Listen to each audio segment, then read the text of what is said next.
Good morning once again. My name is Stacy Kinney. I'm Section Chief over the Family Centered and Safety and Support section with the California Department of Social Services. I have the pleasure today of presenting with Chapin Hall, so I'm going to pass it over to Jen for quick introductions.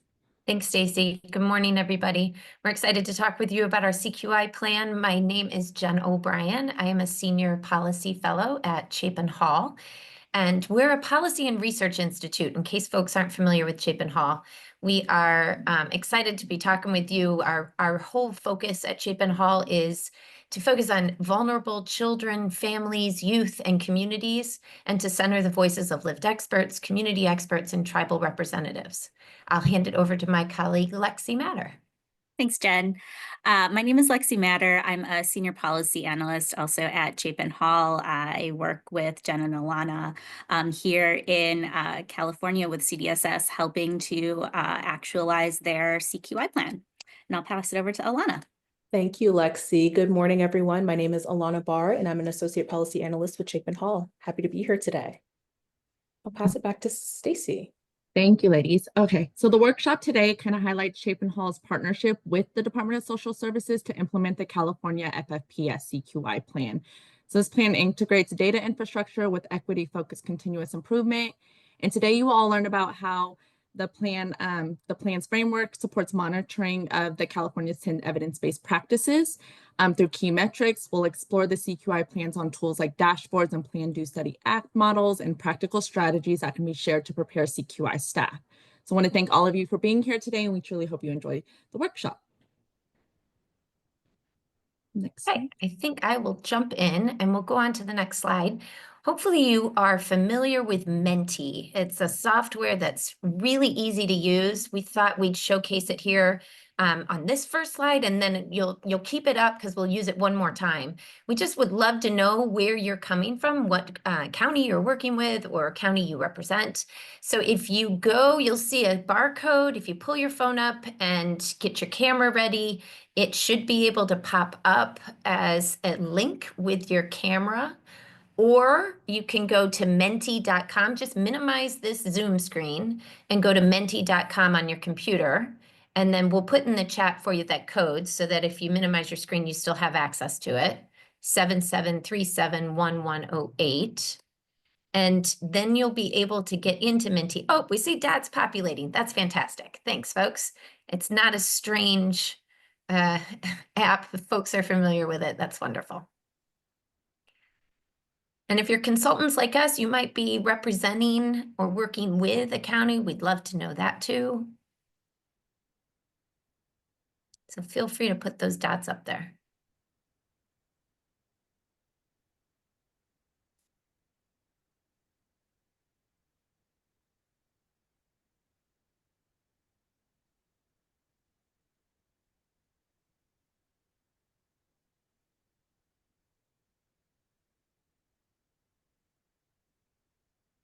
Okay, this looks great. Still see a couple more coming in.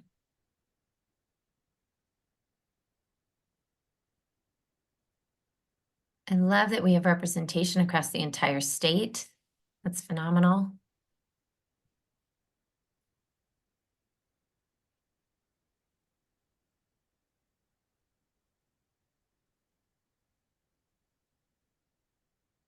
Okay. Seems to have slowed down. Fantastic. Oh, a little bit pops. Got some team members maybe coming from similar counties. This is wonderful. Thank you so much for giving us that. Keep your Menti up because 2 more slides, you'll see us use it one more time. Okay, let's go ahead and push forward. Okay, learning objectives. We have 65 minutes and 4 of those are already gone. So 61 remaining. And we want to make sure that we give you some value add today. So we're going to make sure that we focus and tell you about the CQI plan. This is FFPS, the Family First Prevention Services CQI plan, where we've made sure that we've integrated data structure and that we're focused on continuous improvement with equity being centered. We have identified key metrics that will be utilized to monitor the prevention services. We'll talk about exactly how that'll be done and what are the core components of those metrics. And then we're going to also outline some strategies for preparing staff and embedding CQI, continuous quality improvement practices, into all workflows. So those are our objectives. One more slide, we'll do Menti again. We use the word CQI, right? Continuous quality improvement. We want to know how familiar you are with that language. Is that recognizable and something that you're already working within as you represent your county or as a consultant? So tell us whether or not you find yourself as a CQI expert, you know the basics and you feel really comfortable, or you're totally unfamiliar with CQI as a concept, because that gives us a little bit more information about how to adjust our presentation today. Fantastic. A lot of great responses coming in quickly. Thank you. And if you joined us late, at the top, you'll see menti.com and a code. It's also in the chat if you are wanting to jump on and be able to respond. This is the last of the Menti polls.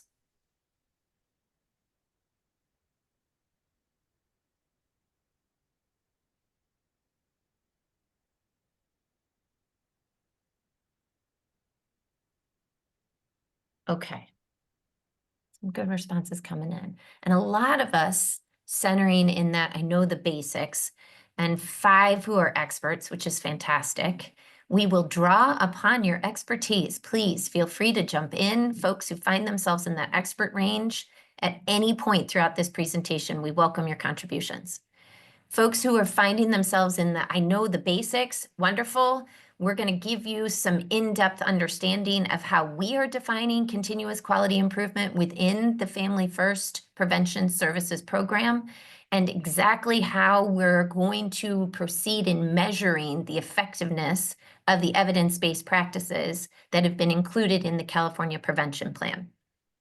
For those of you who are unfamiliar with CQI, let me spend just one more minute making sure that you have a framework to work from for this presentation. So CQI, continuous quality improvement, is the capturing of data. Can be qualitative, can be quantitative, meaning it can be numbers or it can be people's voices. It can be people's understanding and their reporting on how things are going.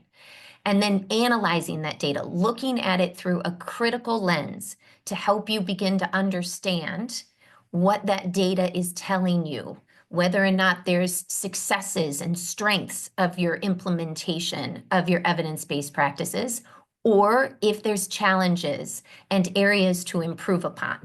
You want diverse voices to be doing that analysis and looking at the data critically through their professional or personal lived lens. And you want to then continually look to see what strategies your group of reviewers might come up with in order to improve and address the various challenges that you're experiencing, or continue to spread and build off the strengths that you're noticing. So continuous quality improvement, for those of you who are unfamiliar, is really that. How do we make sure that we have quality information that we can look at through a critical lens with diverse voices and make some plans or strategies so that we can improve our ongoing implementation and outcomes? Okay, hope that helps. A little bit of a framework there. All right, let's press on, Alana. One more slide. So we are in the process of partnering with a very robust CQI subcommittee that has been formed as part of the FFPS advisory efforts. So it's represented by a lot of counties and really great thought partners across the state to help us in developing an FFPS CQI plan. We're going to share some more information about that as we continue. So we've adapted this triangle. Hopefully you can see it. I know there's a lot of small content on the screen, but the slide deck is attached to the agenda link, or excuse me, to the link in, how do you say this? Is it WOWS? WOWS? Woven. What is it? I think it's HOVA or WOVA. WOVA. That's it, WOVA. So all the materials that we'll be referencing are there too. But if you want to take a look at this, these are the core components of a CQI system that we've adapted and brought to our CQI subcommittee as a framework for us to work through. So that circle that you see on the diagram that says equity and inclusion all the way around, that makes sure that we have the diverse voices at the table to continually help us understand what the data is telling us, how to analyze it, and then how to test solutions moving forward. So that's those diverse and inclusive voices that become core to every single other component of this framework. And then if you look at the top part of the triangle, you see data infrastructure and processes. So again, I mentioned earlier, qualitative data and quantitative data. That means quantitative is your numbers. How many families are we reaching with any evidence-based practice? Qualitative is more of the families who are actually engaging, telling us how it's going, what's helping them, what is cumbersome for them. And so being able to make sure that we center that data, we analyze that data, and that we make sure that there's reports available and easily consumed by all of the people who will be reviewing them become a really critical part of this data infrastructure and process. If you walk down with me to the lower right-hand corner of the visual, you'll see strategies and methodologies to identify and improve processes. So what are the guidelines? What is the quality improvement efforts? What are the resources needed in order to then improve policy, procedures, practice based on what the data is telling us? So again, we want to make sure that that's center and linked so that everybody can benefit as we continue to grow and spread our efforts related to FFPS. The bottom left-hand corner of the diagram here is highlighting organizational commitment and capacity. It's that blue light white color on there that I am struggling to see. So I apologize as I stumble a little bit. So we have to, with any CQI effort, folks, have leadership support. We have to have administrative oversight so that we know that the data we're capturing is good, clean, quality data for us to utilize.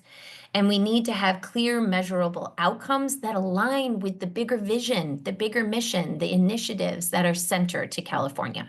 So all of this helps us with the center improvement cycle, right? So that we can continually make improvements as we implement and further our FFPS. Okay, let's keep going. I think I'm turning it over to Stacy here. Yes. So this slide is basically an overview of the California's FFPS CQI plan. So the key goals of the FFPS CQI plan are prevention, equity, and accountability. And these key goals align with California's prevention priorities, also outlined in California's 5-year prevention plan. So the CDSS is committed to strengthening the well-being of children, families, and communities through a prevention-focused and equity-driven approach, emphasizing the importance of collaboration across the system, including individuals with lived experience and external partners. Again, just want to emphasize this is also outlined in the California state 5-year state plan. So the vision really emphasizes in reducing the foster care entries and addressing disparities in outcomes, as well as increasing support through evidence-based practices and a community-driven solution. Next slide. So equity is a foundational principle of the CQI plan. So when we think about equity and prevention, we think about equitable decision-making and data-driven equity. And the CQI plan really prioritizes these principles and the importance of them. The plan prioritizes reducing the disparities in access, services, and outcomes. The CQI structures also are outlined that must include the diverse perspectives, including tribal representatives and leaders, as well as those with lived experience. So disaggregated data like race, geography, family structure also informs improvements. So embedding the equity in CQI is crucial for meaningful change. Next slide. Slide 9. So these are the key components of the FFPS CQI plan. So this includes highlighting the need for a robust governance structure. Included in that structure would be inclusive of state, tribal, and county leadership. The structure should prioritize engagement with lived community experts and engagement with local work groups to discuss peer-to-peer learning. Another key component is the integration of the 10 evidence-based practices in the California 5-year prevention plan and the measurement framework, which you will all learn more about in the next couple slides. And then the FFPS CQI plan also highlights the importance of data infrastructure and the process and feedback loops that are necessary, but crucial for continuous quality improvement. So I want to thank you, and I'll now shift it over to Jen to provide a high-level overview of the recommendations included in the FFPS CQI plan. Thanks, Stacy. Okay, so the FFPS CQI plan is fully written. It's in the hands of our CQI subcommittee who are reviewing and giving us feedback. It's been through a couple of hands already within the leadership structure, and we do plan to get it out for folks and make it publicly available very soon. But we want to make sure we give you a little bit of information about what the recommendations within the plan are focused on. So Stacy mentioned a robust governance structure. At the state level, we have a lot of different working groups, advisory, folks focused throughout the state on how do we administer and set up successes for implementation of FFPS. That governance structure then can't just stay at the state level, right? We need to have the regional ongoing opportunities to gather and to meet and talk about what we're learning as we implement. And then we need county level implementation work groups. Some of those might already be in place. Some of them might be waiting for, CARES to kick in. All of those different structures need to be able to share information, look at data, and be able to communicate effectively at all levels about what we're seeing and what we're learning, so we can continue to course correct, continue to make strategies and ideas to improve our implementation. The second recommendation is targeted CQI resources. So CWS CARES becomes a very critical component of our ongoing ability to look and understand who is receiving the EBPs, what outcomes are they seeing when they get those EBPs, and are we delivering to fidelity? What's our capacity across the state and even within various communities where we know there's more families who could benefit? And we want to make sure that we're continually looking at the data that is being scoped to be accessible through CARES, so that we have that ongoing ability to look at our resources and know what implementation improvements we can make. Our third one is focused on alignment of priority outcomes. The priority outcomes that are part of FFPS have to align with the federal and state frameworks. So CFSR is a critical ongoing component, the Child and Family Service Review, that all counties participate in. And we need to make sure that what we're learning through FFPS aligns and is informative to the CFSR process. Also, California's Child and Family Services Plan. We want to make sure that there's alignment. So you'll see a whole part of the CQI plan that is addressing that alignment and making sure that the priority outcomes are core to everything else that's happening in California and aren't sitting outside and looking odd and disconnected. Fourth recommendation is focused on core data infrastructure and processes. There is an existing 5-step CQI process that has been articulated and disseminated statewide, and we want to continue to bolster that. We want to continue to utilize it and encourage the ongoing sense of how do you look at data and develop strategies, and then do some small tests of change, so that CQI process becomes a really core component, and we want to continue to promote that. Finally, commitment to equity and inclusion. Stacy mentioned lived experts, community experts, tribal representatives.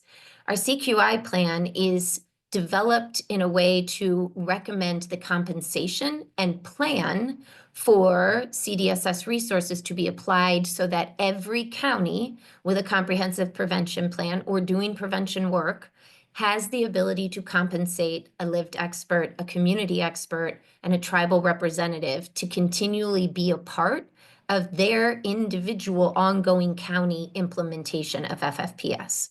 So that's a really exciting piece of the puzzle, and we're elated to be able to make sure that those individuals will be compensated fairly.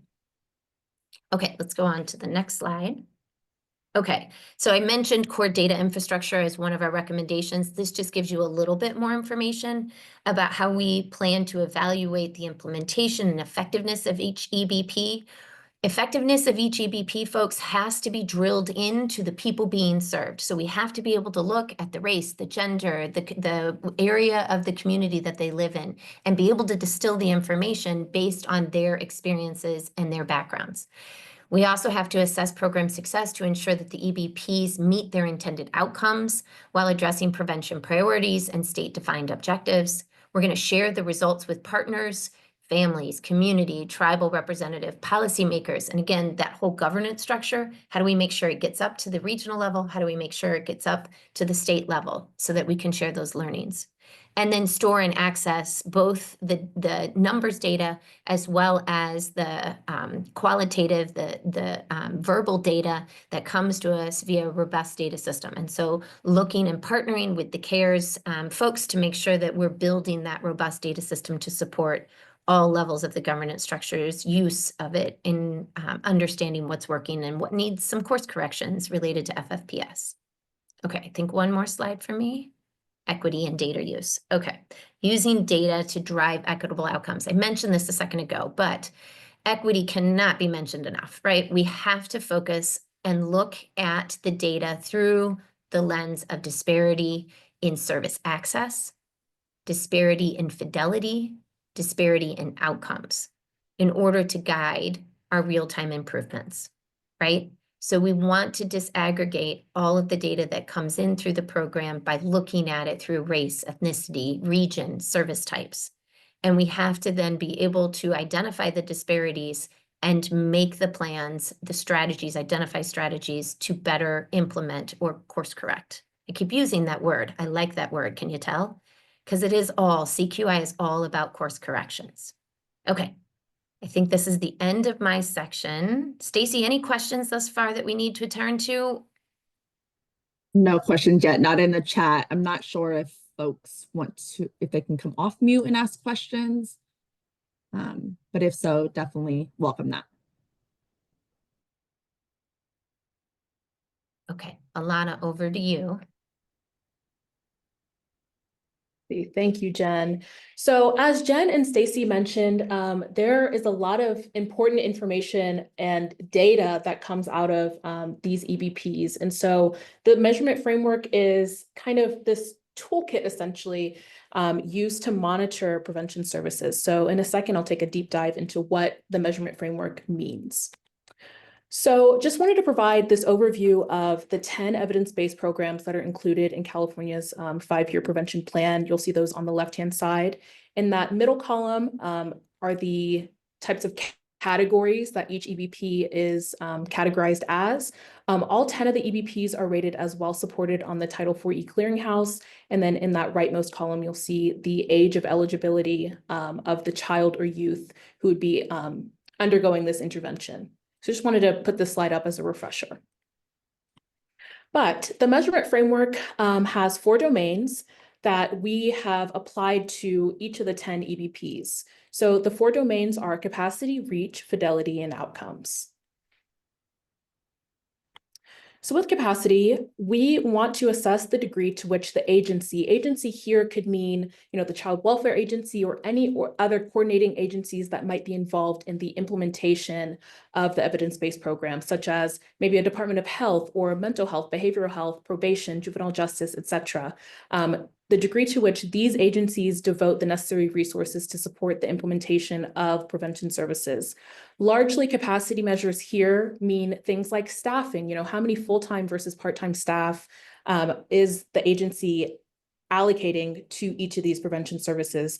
What kind of training needs or really training requirements are required as part of these EBPs, and are practitioners undergoing these trainings? What does that look like? Is there a certification process, et cetera? And lastly, are there coaching opportunities to help improve the delivery of these services?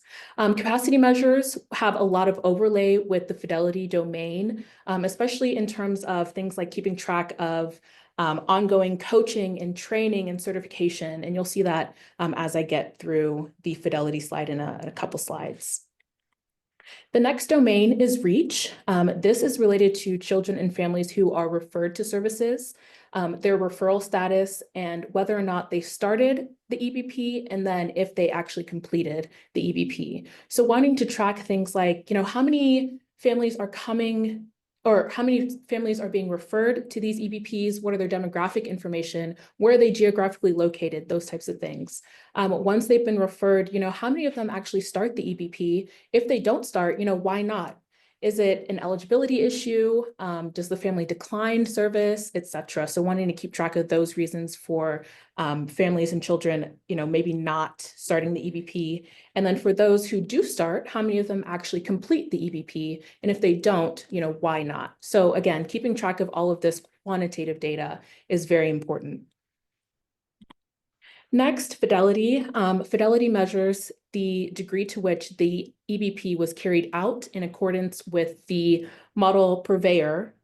We use the term purveyor to mean model developer, to which, fidelity is to which the degree to which the EBP was carried out according to how the purveyor has outlined it. So again, these can be categorized like capacity, the process in which these services were delivered. So maybe the frequency or intensity. Purveyors might outline that families are coming into this intervention maybe on a weekly basis. Are practitioners, available? Are there enough practitioners to meet that demand and those requirements outlined by the purveyor? And then quality, things like, how well is the practitioner actually delivering these services? And a lot of this is maybe based on the qualitative data as given by the families who are undergoing these services. And then lastly, you have outcomes. These assess the impact of the service on the child and family outcomes. Many of the outcomes are model specific, but there are also federal outcomes and CDSS specific outcomes, which are right here. So there are two federally required measures as outlined by FFPSA or FFPS in California, or using that California terminology. The first one is the 12-month foster care entry from the start date of the child-specific prevention plan. And similarly, there's one at the 24-month mark for foster care placement once that child or family has a prevention plan.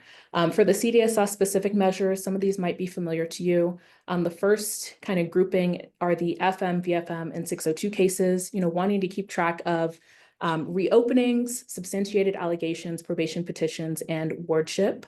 The second kind of category is expectant and parenting youth, or EPY, wanting to understand that parenting youth's child welfare involvement and substantiated allegations.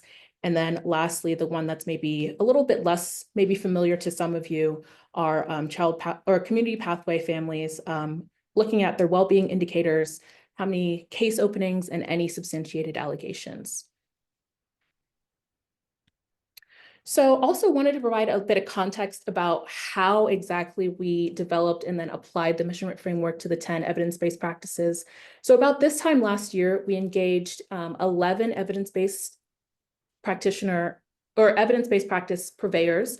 11 here because we found out that the functional family therapy model actually has 2 purveyors. And so we engaged that purveyor as part of our process as well. So that's where that 11 number comes from.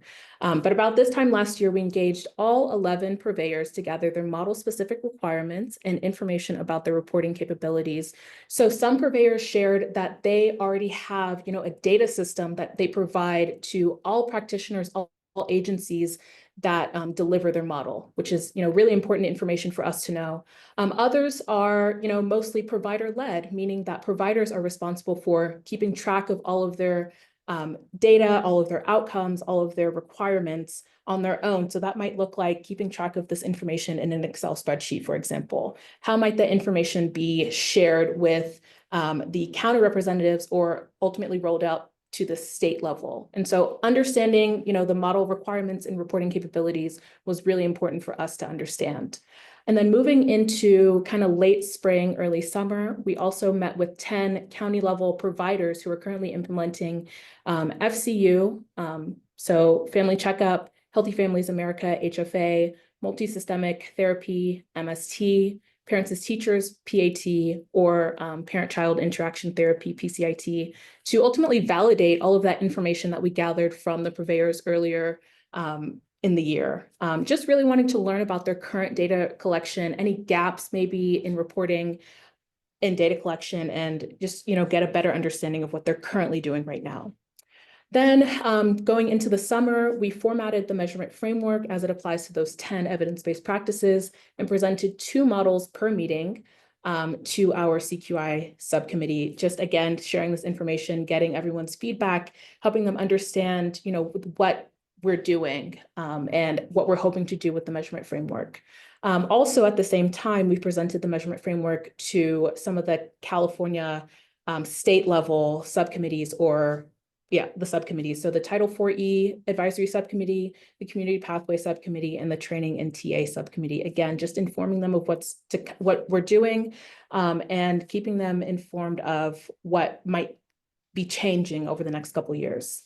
And then lastly, we developed 11 evidence-based practice briefs that detail all of the model requirements that we collected. And we also developed templates for purveyor or provider data collection and reporting into CARES.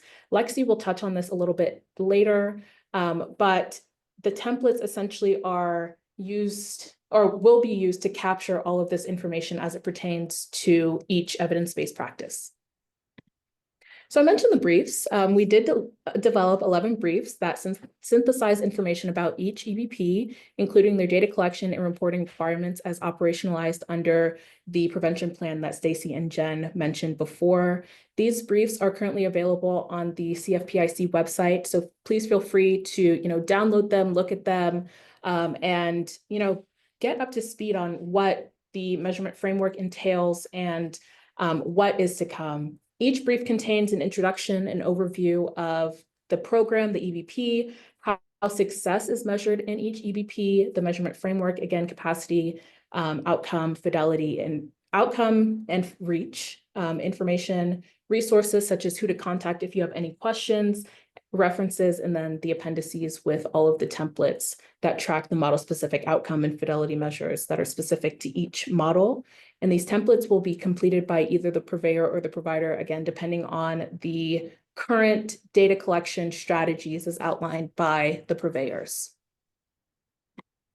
And we also created an FFPS measurement framework handout, again, that provides a little bit of high-level overview of the 4 domains, as well as some information about standardized agency capacity. So looking at things like the number of full-time provider or practitioners, part-time practitioners, how many supervisors there are per agency, et cetera. And then model-specific capacity. So things like, a lot of the purveyors detail that there is a required supervisor to practitioner ratio. So just, again, keeping track of how many practitioners there are, and just being in alignment with what the model has required. And lastly, standardized reach. Model-specific fidelity and outcome measures and those reporting templates, again, can be found at the end of each EBP brief on the CFPIC website. But again, this FFPS measurement framework handout is just, again, a high-level overview of the measurement framework. So let me pause there. I said a lot. Stacy, I don't know if there are any questions in the chat that we wanted to address right now, or we can wait until the end. I think we handled it in the chat. I know they're asking for EBP briefs, so I will include the link there from the CFPIC website, but we look good. I know could the EBP, sorry, I did see a question actually. When will more EBPs be placed on the statewide clearinghouse? Jen, I see you provided some information. Do you want to touch on that? Or is there any questions? Let's see, who's that from? Is it Elise or Eloise? Eloise?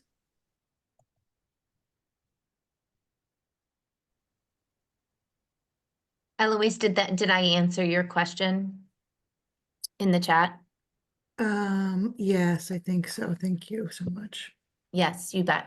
Yeah, there's the federal clearinghouse and the Melissa, thank you. I also put the link just after that response, but we've got. Yeah, that's really helpful. Thanks. Is there a timeline? So the federal clearinghouse has a rolling ongoing list of EBPs that have been recommended by people across the nation. They have a public call every fall and will accept anybody's recommendation for an evidence-based practice to be reviewed. That web link, if you go there, they'll show you which ones are in the queue to be reviewed, but they come out just about every couple of months with a hearty list of new models that have been reviewed and like essentially a score. They say it's either well supported, promising, or does not meet criteria. And so their rigorous review and the rigorous requirements are also all documented there on the federal website. I guess too, so then how does that affect California's ability to adopt new ones from that list? Because we have some through our prevention plan processing that we know are on the federal clearinghouse. We're just wondering when they may be applicable for California. Yep. I think on the 4E clearinghouse, California, all states have the ability to amend their prevention plan and add evidence-based practices at any point in time that are part of the clearinghouse. I'm going to say that, and then I'm going to couch something. And I want to just be very clear and transparent that with the administration change right now and all of the ongoing layoffs and people at the federal level who are no longer employed at Children's Bureau, I think states should expect a significant delay in the review and approval of any amended prevention plan. So it's one of those points in time right now where I think folks are trying to keep going with the prevention plan and the evidence-based practices they have, and then see how the dust settles and when Children's Bureau federally is ready for amendments to be submitted again so that states can expand their array of EBPs. Okay, got it. So the feds actually have to authorize the addition for the California plan. And that process is ambiguous and slowed. Okay, that makes sense to me. Thank you so much. No, well articulated. Thank you for the help there.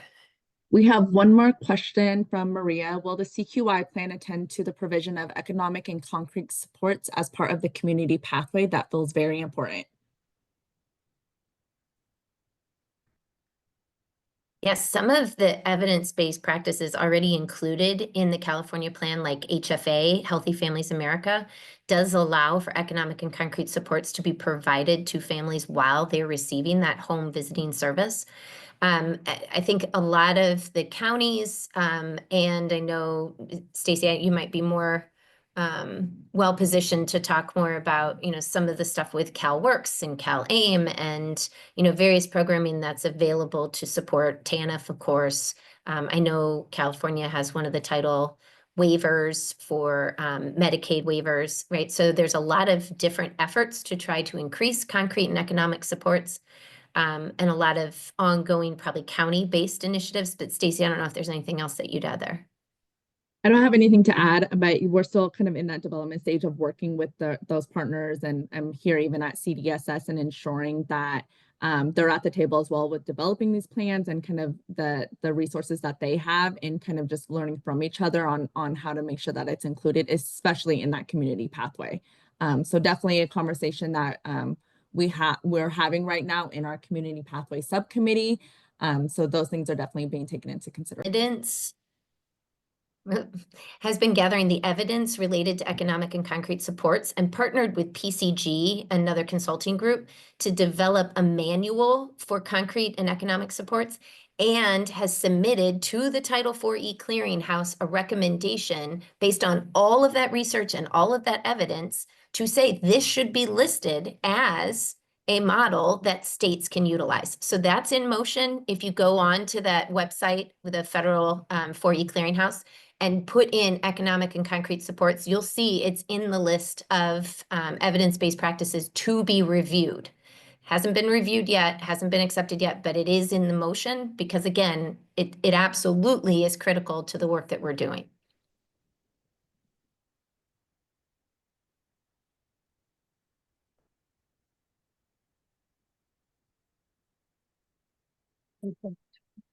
Thank you all. Let me pass it over to Lexi because I know we're looking at the time. So.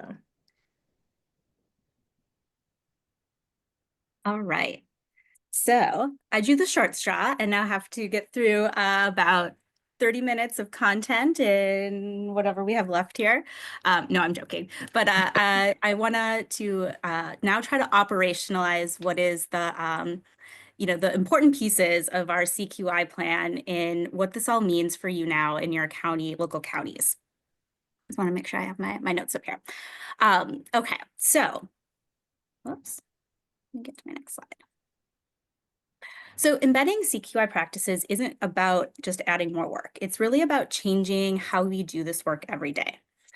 It's about embedding prevention CQI work into existing local governance structures and building what's already working instead of building what's already working and creating something entirely new. So counties, you have options for FFPS CQI. And I just want to caveat, when I talk about CQI, I'm really talking about this prevention FFPS CQI. And so it can either have its own dedicated work group or be incorporated into existing CQI work groups if they're functioning well. The key is really ensuring that CQI is aligned with local priorities and prioritizing continuous improvement at every level. We also have data. We want to make sure that data isn't just about collection, but that you're actively using it in real time to guide decisions and to measure impacts. And that you're involving setting up feedback loops where this data is informing next steps to help teams see what's working and where adjustments are needing. And then we can't forget about equity. So you've heard Jen talk about it. You've heard Alana talk about it. It's really, really important. You want to disaggregate data by race, geography, service type. These are just examples of ways to really understand who might be left out and where you might need to make adjustments. You can go to the next slide. So why does equity matter in CQI? And you'll hear me talk about equity a lot in the next couple of slides. Equity is about making services accessible, responsive, and effective for all communities. Disaggregating data by race, geography, service type, it starts to reveal disparities in service reach, capacity, outcomes, and it starts to allow us to respond equitably and ensure that no community is left behind. We also have authentic community partnership. It's really essential to the work that we're doing. Engaging community leaders and lived experts really grounds strategies in real world experiences and helps us to build trust in those communities. Equity is also a core principle of CQI. It helps to ensure that all voices are heard, that needs are met, and that services are delivered in ways that address systemic disparities. But how do you apply an equity lens in CQI? Again, not just about collecting data. You really need to interpret that and then take action. And to do this effectively, there's 3 key questions that you should be asking. First, who's missing from the data? So are there communities that aren't represented? And do we need to ensure that marginalized communities are included and that we understand who isn't being reached and why? Again, that why piece is really important. Second, who is making these decisions? It's crucial that these diverse voices are informing CQI priorities. This means including community leaders, tribes, lived experts in decision-making processes. And third, what needs to change? Data should guide equity-focused adjustments, but it's not just about the numbers. Again, we really need to dig deeper to understand root causes and then take meaningful action to close those gaps. And it's important to remember that equity isn't just about identifying disparities. The real work is in changing practice to close the gaps and achieve better outcomes for communities. And so here's an example of equity in action. If you are looking at your data and it starts to show that there's lower engagement among Spanish-speaking families, you don't just stop at identifying that disparity. You then ask, why is this happening? The issue may stem from language barriers or outreach strategies not resonating with the community. And then you might adjust communication materials or partner with culturally specific organizations or find other ways to better engage the community. And this just, emphasizes equity is not just about collecting data, but it's about interpreting it in that context. Next slide. Okay, I'm going to go through just really quickly the governance structure that's outlined in our CQI plan. I want to emphasize that a strong governance structure and consistent leadership really ensures systematic review and statewide implementation of improvement strategies. And California's commitment to CQI is demonstrated through a centralized unit within CDSS that oversees FFPS CQI.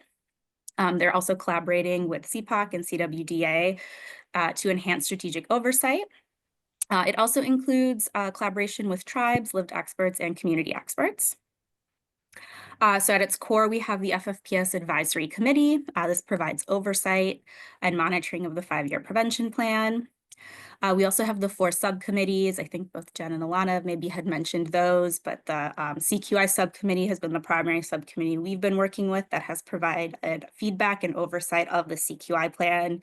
We've also been working with the Training and TA subcommittee. They're going to help us build CQI capacity, the Community Pathway subcommittee and the 4E advisory subcommittee. They've all had a hand in this. And I just want to note that these subcommittees obviously also have a broader focus than CQI, but they have played a critical role in coordinating improvement efforts. Then you can click next, Alana.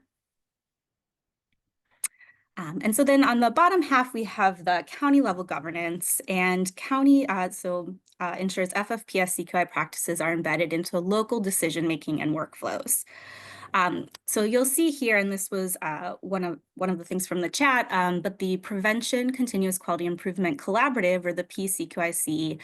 So this is a recommendation as part of the CQI plan with a planned implementation in 2026. It's a regional initiative that would support shared learning and consistent CQI strategies with data-driven decision-making. It's not in place yet, but it would be intended to facilitate peer learning and help align CQI strategies across counties. I'll share a little bit more in a couple slides about how this would be implemented. Additionally, county FFPS leadership teams then oversee local FFPS implementation. They're really the bridge between the state level guidance and the local application. As you can see then at the bottom, we have county-specific CQI implementation work groups that would be tailored to each county's needs. You can do one more click. There you go, Anna. And so I just want to note that counties do have the flexibility to create new prevention CQI work groups or integrate FFPS CQI into existing structures. Again, I'll talk more about this in an upcoming slide.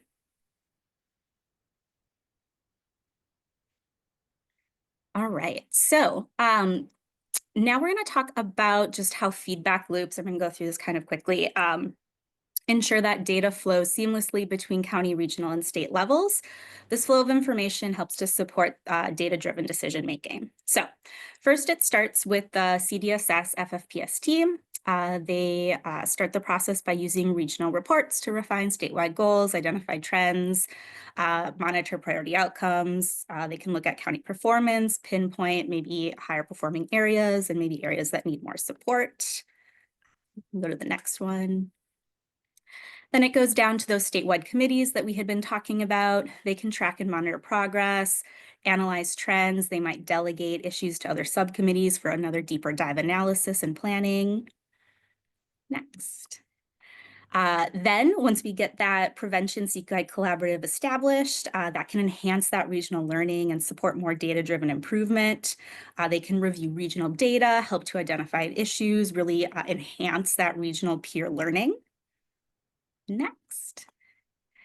And then again, at that local level, those county work groups are regularly going to play a crucial role by regularly reviewing local EBP prevention data, including reach, capacity, outcomes, fidelity, those data elements that Alana talked about. They're also going to be conducting root cause analysis. And so then now it's also going to travel back up on the other side. Those county implementation work groups are going to share data that they learned from their root cause analysis, both at the regional level. It's also going to go to those subcommittees. They're going to use that data.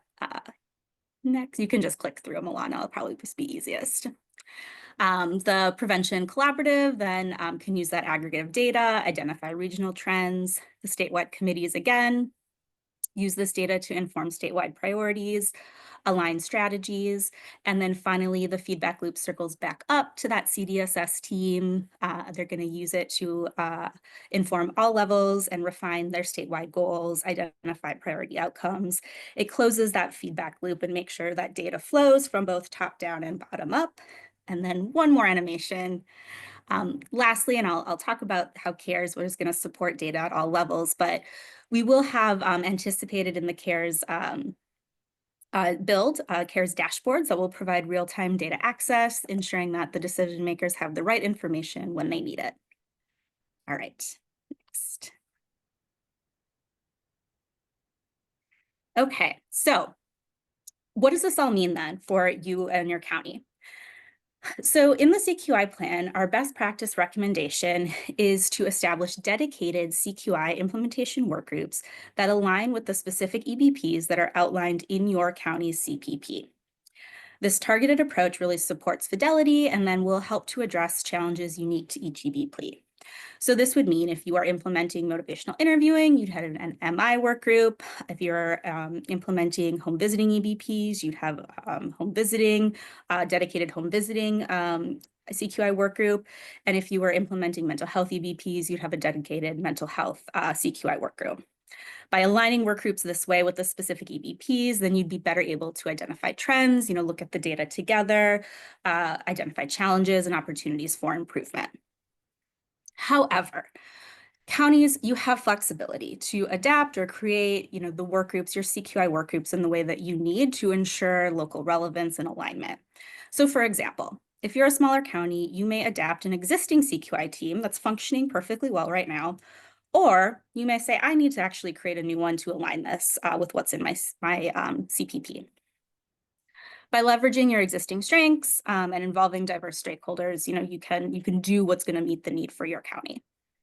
What you should do, though, is evaluate what your existing CQI structures are, determine if they're effective to support your EBP implementation, or if you need to make adjustments, including who's currently in your CQI teams, how often you're meeting, or what you're talking about, what data you're bringing to those tables. If gaps are identified or restructuring or establishing a new CQI work group is needed, then you can kind of take the steps needed. And I'm going to have a slide a little bit later on that you can kind of take back to your teams and work through some of those questions to determine if you need to take those steps. Additionally, those work groups have 3 critical functions. The first is to facilitate data exchange. This is for timely sharing of EBP data, that reach capacity, fidelity, and outcomes. You also should be reviewing data regularly, again, using the anticipated CARES dashboards and other real-time reports. And then also to engage in CQI cycles and root cause analysis, again, to test changes, learn from outcomes, and implement sustainable improvements. And then most importantly, each work group should include a diverse set of members. And so it's recommended that this is County Child Welfare and Probation, FFPS and CQI leads, also the County Child Welfare and Probation administrators, the contract holders, EBP providers, and then also compensated tribal representatives and compensated lived and community experts. I really want to emphasize, diverse membership isn't just a checkbox. It really does help ensure that decisions are informed by real-world experience. And I want to note that CDSS is committed to supporting counties in compensating tribal representatives, lived experts, and community experts for their participation, and more will be shared on this from CDSS in coming months. Next slide. Okay, the CQI plan also recommends a phased meeting schedule for this. So in year 1, we recommend monthly. This allows for more closely monitoring of data and to do quick adjustments. In year 2, you can shift to a quarterly meeting schedule, really diving into looking at the outcome and fidelity data. And then after year 2, you can adjust the schedule as a more as-needed basis.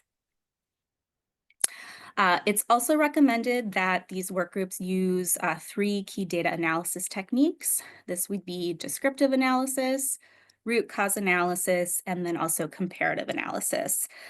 These different types of analysis provide different ways to look at the data that can really help you to examine it and understand what's happening in different ways. It's also recommended that you use the different data tools that will be available via CARES in different ways. Again, I'll talk about this in a little bit more detail, but there will be CARES data dashboards expected when CARES goes live in October 2026. This will help you be able to continuously monitor progress and be able to visualize data. Alana also mentioned this, but there will be EBP provider templates that will be submitted depending on the EBP either once a year or twice a year. And this will be for EBP outcome and fidelity data. So you'll be able to access this via CARES on a periodic basis. And in the next couple of slides, I'll dive a little bit deeper into these tools along with some other data infrastructure components. Okay, how am I doing on time? Okay, I was going to go a little bit into the CQI, 5-step CQI process, but based on time, I think I'm going to skip over some of my content and just reinforce. Jen mentioned it a little bit earlier on, but California has the 5-step CQI process that was issued in an ACIN several years ago, and it kind of outlines the process for conducting CQI. It's a really comprehensive process, and it follows a similar CQI process as the Plan, Do, Study, Act. This is the recommended process that county CQI groups could use for reviewing and conducting small tests of change for the data that they would be looking at in their CQI work groups. And this would be one example of a CQI training or resource that would be available to county teams soon. So in upcoming, I think it's in 2026. All right, Alana, let's go to the next.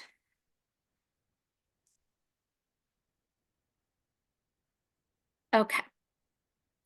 So CQI data infrastructure. Counties need a robust data infrastructure to ensure timely access to relevant EBP data. This really includes 3 key components. So first we have CARES data dashboards. Again, they're expected to provide real-time data that's going to support rapid cycle improvement and strategic decision-making. It's expected that they'll be able to track reach, capacity, fidelity, and outcome data, which will allow counties to adjust strategies as needed. So for example, if data is showing lower engagement in rural areas, counties will be able to see that on a dashboard and use the 5-step CQI process to investigate barriers and implement a small test of change that may be to adapt a different outreach strategy. Next is different provider portal and data reporting tools. So also expected in CARES version 1 is the provider portal, which will enable EBP providers to enter reach and capacity data on a monthly basis. In addition, and I talked about this previously, but there will be provider and purveyor templates that will be submitted again based on the EBP once or twice a year. It's an example of a data reporting tool that will be used to collect and track EBP outcome and fidelity data that will then be accessible in CARES for counties to use either in reports or dashboards. And then also CQI workgroup data reviews. The CQI workgroups are expected to use real-time data from CARES to inform their workgroups and decisions. Again, using this to conduct their root cause analysis. And then lastly, as we discussed earlier, feedback loops are really essential for CQI, continuous learning and improvement. Just wanted to revisit them here to emphasize that they're, really important, both to shape your local decision-making, but then also to inform decision-making, both at a regional level and statewide level.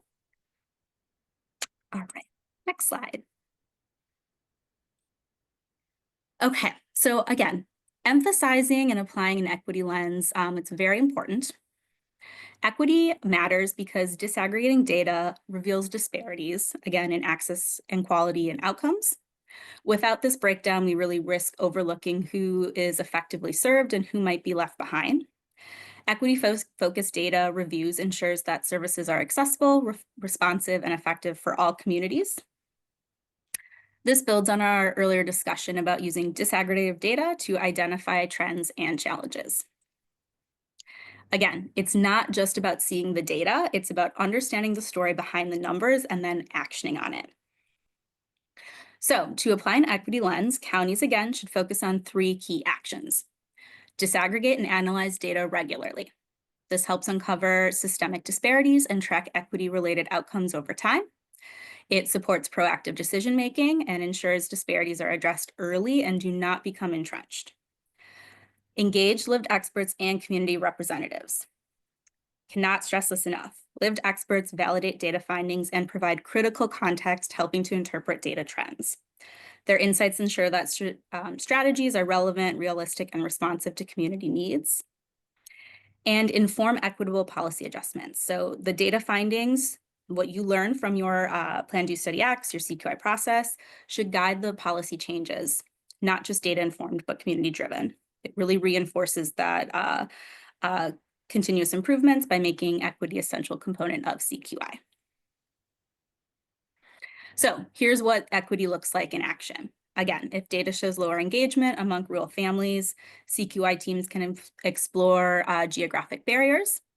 Lived experts that are on your CQI teams and they're compensated, again, they can provide this context. That may be transportation challenges or cultural differences, guiding adjustments to outreach strategies. And this ensures that solutions are culturally responsive and relevant to community needs. Lived experts are essential partners in data interpretation and solution development. I really want to underscore that. And I think that we learned that too this morning from the lived expert panel. We really need to have their voices heard, and not only heard, but we need to compensate them for the work that they're doing to be part of our teams. Okay, next slide. So this slide, again, just summarizes some of the CARES data tools that are anticipated in the CARES launch in 2026. It highlights that we'll have some centralized data tools that will be available to counties to use as part of their CQI teams. It will help to monitor EBP implementation. I've talked about this already, that there will be real-time dashboards and reports that will be accessible to county CQI teams, and we encourage and we'll have some tools available for counties to be able to use these dashboards and reports. And that we will also, CARES is expected to be able to align the EBP measurement framework that Alana had talked about within the CARES measure, or excuse me, within the CARES build. Okay. So next slide, great. As we wrap up, let's just consider how to strengthen CQI practices in your counties. There is, I think, a really helpful handout that is part of our workshop materials that you can bring back to your teams to help discuss, strategic planning for your CQI teams. I won't go through all of the questions here, but you can start thinking about, do you have the right CQI teams in place? How are you currently using data? Do you have the right data? Are you currently using CQI cycles? Do you have the right partners? Do you need to have any MOUs with key agencies? Do you need to make any changes to contracts to make sure that you're collecting the right data elements? Are you planning for different RFPs or contract addendums? So, really take a look at it, start to go back, use it as a planning tool to see where you're at and where you may need to grow.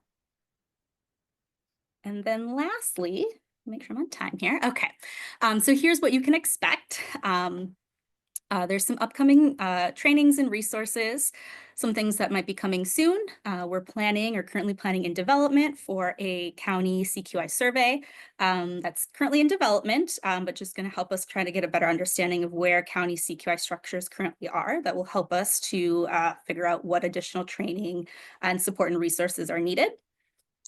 We also have some CQI training and skill building that is outlined in our CQI plan. Again, counties will receive role-specific training on data analysis, CQI process.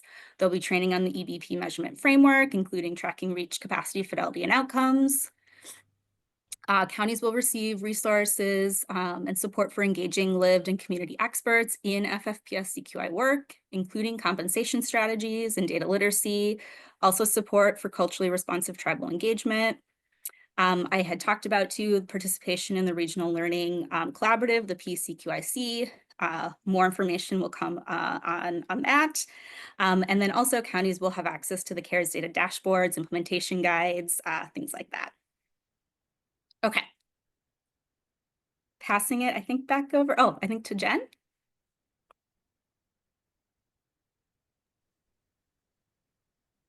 Okay, I guess I lied earlier. We have one more Minty. There's one more. So if you still have your phones up or if you have it up on your screen, please just give us a little bit of your feedback. We're interested in how much you agree with each of the statements.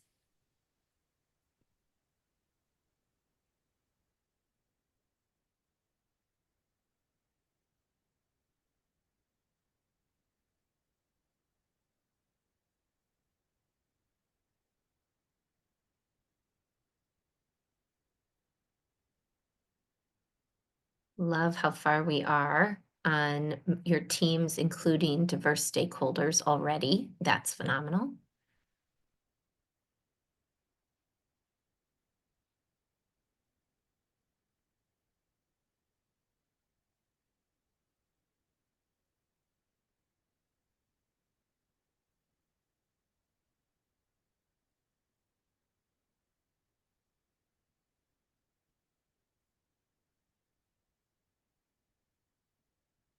Good. I have greater clarity about the steps necessary to strengthen CQI efforts in my county. That was one of our goals. So glad to see that staying up there.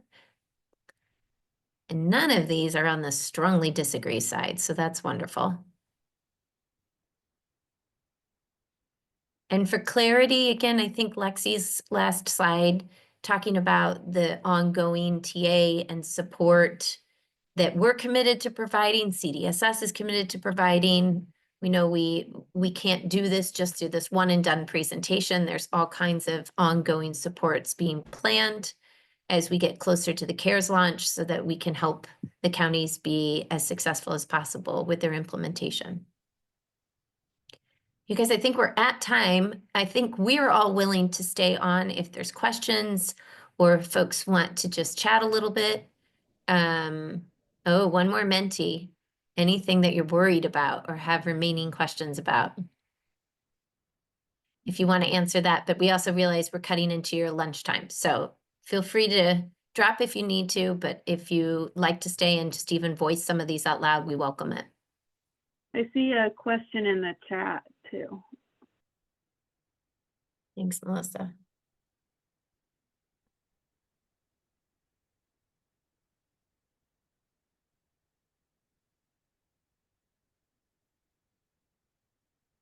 Melissa, I'm looking, but I see one for the CQI subcommittee. Never mind. I'll take that one. I'll respond in the chat.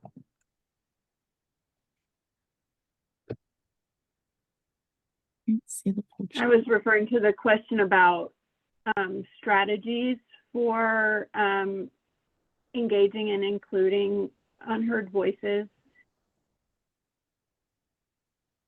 And I think that's something we can work on providing a document about.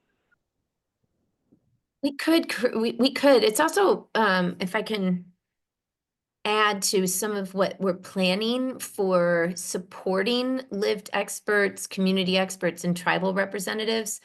We know that there is going to need to be some onboarding efforts when we think about getting ready for the PCQIC. I like stumble through that. My team is laughing at me as I stumble through it again.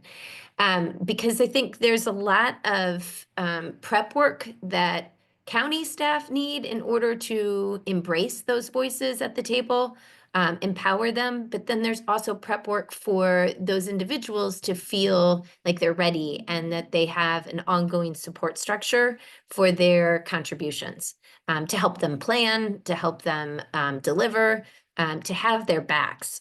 So we're also planning some strategic supports for those lived experts, weekly opportunities for them to join some other lived experts that have done this work, and bring them to the table on a weekly kind of call-in opportunity. Lexi, what did we call those? We're currently calling them office hours, but I think we're looking to maybe change that to make it a little bit more inclusive of what we think they actually would be. Thank you. So just an opportunity for them to get the support and feel connected to the work and to raise their voices. So those are some of the strategies we're brainstorming. If there's others that you might recommend, folks, from your experience, we welcome them.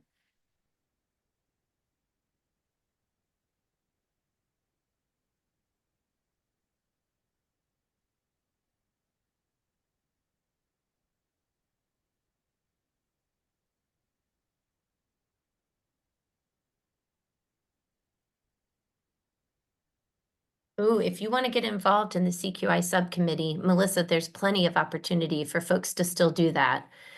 We probably want to do a little onboarding for anybody new to the group so that they have an understanding of what we've done thus far. Stacy, is it fair to just say, go ahead and email you directly if folks want to join the CQI subcommittee?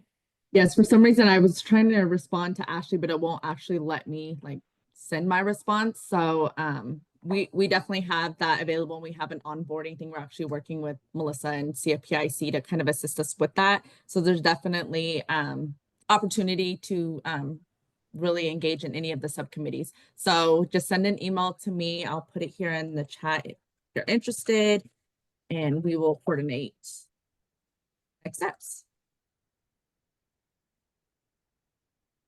I will say, Ashley. We haven't. There it is.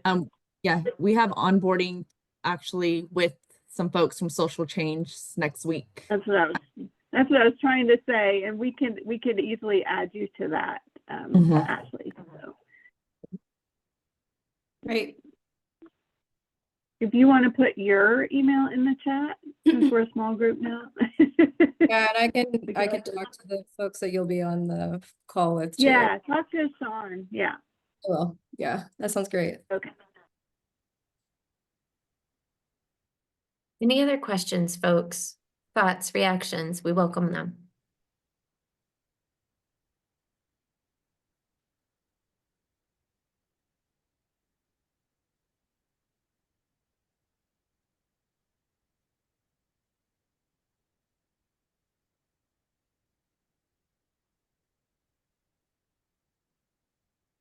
Okay, we'll see you probably in other aspects of the convening today or tomorrow. Thank you again for joining our group today. Thank you.